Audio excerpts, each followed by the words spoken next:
Hello বন্ধুরা, চলো আজকে দেখে নেবো যে তোমার পার্টনারের এনার্জি এই মুহূর্তে তোমাকে নিয়ে কি রয়েছে। এই মুহূর্তে তোমাকে নিয়ে তোমার পার্টনারের এনার্জি কি রয়েছে। তো তোমার সাথে নিউ বিগিনিং চাইছে, এখানে দেখতে পাচ্ছি। মাইন্ড খুব খারাপ হয়ে রয়েছে, মুড সুইং, অ্যাংজাইটি, নেগেটিভিটির মধ্যে ঢুকে রয়েছে। কারণ 2 অফ কাপস, তোমাদের দুজনের মধ্যে মিউচুয়াল লাভ রয়েছে, সেটাই ও মিস করছে।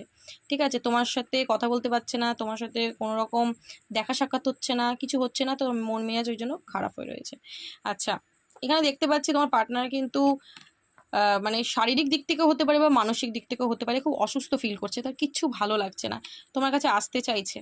সম্পর্কটা কীভাবে ঠিক করবে সেটা নিয়ে ভাবনা চিন্তা কিন্তু করছে, এবং চাইছে এই সম্পর্কটা আবার ঠিক হয়ে যাক। এই যে নেগেটিভিটিটা শেষ হয়ে একটা পজিটিভিটি দিয়ে এই রিলেশনশিপটা শুরু হোক, তোমার পার্টনার কিন্তু এটাই চিন্তাভাবনা করছে। প্রচণ্ড টান ফিল করছে তোমার প্রতি, মনে হচ্ছে এক্ষুনি দৌড়ে তোমার কাছে চলে যায়, বাট কনফিউজড, বুঝে উঠতে পারছে না যে কী করবে।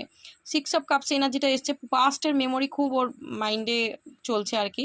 সারাক্ষণ তোমার সাথে কাটানো মুহূর্ত খুব ফিল করছে, এবং এই রিলেশনশিপে কিন্তু ও জাজমেন্ট চায়। খুব কষ্ট পেয়েছে, এই যে তোমার সাথে যে টাওয়ার মোমেন্টটা চলছে না, তো এটার জন্য খুব কষ্ট পেয়েছে, মন থেকে খুব আঘাত পেয়েছে, তোমাকে পেতে পাচ্ছে না, মানে তোমাকে কাছে পাচ্ছে না, তোমার সাথে কথা বলতে পারছে না, ভেতরে ভেতরে খুবই দুঃখী হয়ে রয়েছে। যার কারণে আমি এখানে দেখতে পাচ্ছি ও আসতে চায় তোমার কাছে এবং একটা নিউ বিগিনিং চাইছে। ওকে, অবশ্যই কিন্তু ও একটা নিউ বিগিনিং করবেও, আমার এখানে যেটা মনে হচ্ছে, কারণ এই যে নাইট অফ ভ্যান্স এনার্জিটা এসেছিল না, তো এটা অ্যাকশনের কার্ড, তো ডেফিনেটলি নিউ বিগিনিংটা কিন্তু করবে। তো হোপ রাখতে পারো, ডেফিনেটলি তোমার পার্টনার তোমার কাছে আসবে এবং নিউ বিগিনিং করবে। ওকে, সো এনার্জিটাকে ক্লেম করো এবং ইউনিভার্সকে অ্যাটিটিউড প্রে করো। ওকে, চলো, থ্যাংক ইউ সো মাচ।